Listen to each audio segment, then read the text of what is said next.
Can Yaman y Demet Özdemir. Uy, uy, uy. ¿Creíais que lo vuestro con él nunca más había acabado? Pues mal. Porque yo creo que aquí hay miga, y de la gorda, ¿eh? A ver, seamos sinceros. Hace poco vimos a Can en Milán, todo arreglado con esa sonrisa que derrite hasta el más duro. Y sí, se le vio súper bien, súper él. Pero siempre hay un pero, ¿verdad? Lo que me choca es justo después de que salieran unas declaraciones suyas, así como súper contundentes, diciendo que lo de Demet era pasado, que ya estaba superado, que adiós muy buenas. Y ahora, zas. Aparece en Milán de la forma más casual. Y esto es lo que me da a pensar. ¿Es posible que todo ese rollo del nunca más fuera un poco teatro? ¿Una forma de acallar los rumores? Porque yo lo que veo es que la química entre ellos, aunque haya pasado tiempo, sigue ahí. Y no me vengáis con que son solo amigos, porque todos sabemos cómo son las cosas en el mundo del salseo turco. Mucha gente dice que Can está intentando rehacer su vida, que está súper enfocado en su carrera, que Demet ya es agua pasada. Y sí, puede ser. Pero para ser honestos, si algo nos ha enseñado esta pareja es que nunca sabes qué va a pasar. Han sido como una montaña rusa, ¿no os parece? Un día súper enamorados, al siguiente distancia, luego piques, y ahora este silencio. Lo que yo sospecho es que Can, a lo mejor, ha dicho ese nunca más para las cámaras, para la prensa, para tener un poco de paz.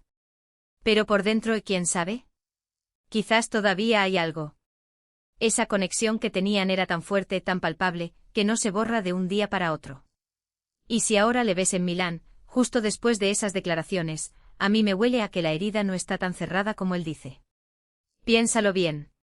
Si realmente lo hubiera superado al 100%, ¿por qué daría pie a este tipo de apariciones?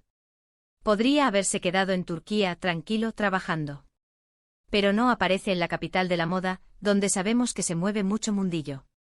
Y claro, ahí están las cámaras, los fans y la prensa que no perdona. Muchos dicen que Can es un poquito impulsivo, que dice las cosas sin pensar, y luego se arrepiente. Y a lo mejor es eso.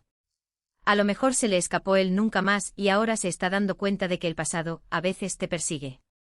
O a lo mejor, y esto es más salseo aún, ¿no será que Demet también tiene algo que ver en todo esto? ¿Que quizás el silencio de ella es más importante de lo que pensamos? Yo creo que hay una verdad oculta detrás de todo este nunca más. No es tan simple como un se acabó y punto. Hay sentimientos, hay historia y sobre todo, hay público que está deseando que vuelvan a estar juntos. ¿Y esa presión, no creéis que influye? La forma en que se miraban, la forma en que se reían, de eso no se finge. Y aunque hayan pasado años, aunque él ahora esté con otras cosas, el recuerdo, la conexión, eso queda. Y yo creo que Can, al menos en el fondo, lo sabe. Así que, ¿qué me decís vosotros? ¿Creéis que el nunca más de Can Yaman a Demet Özdemir fue real, o que en realidad todavía queda algo de esa llama?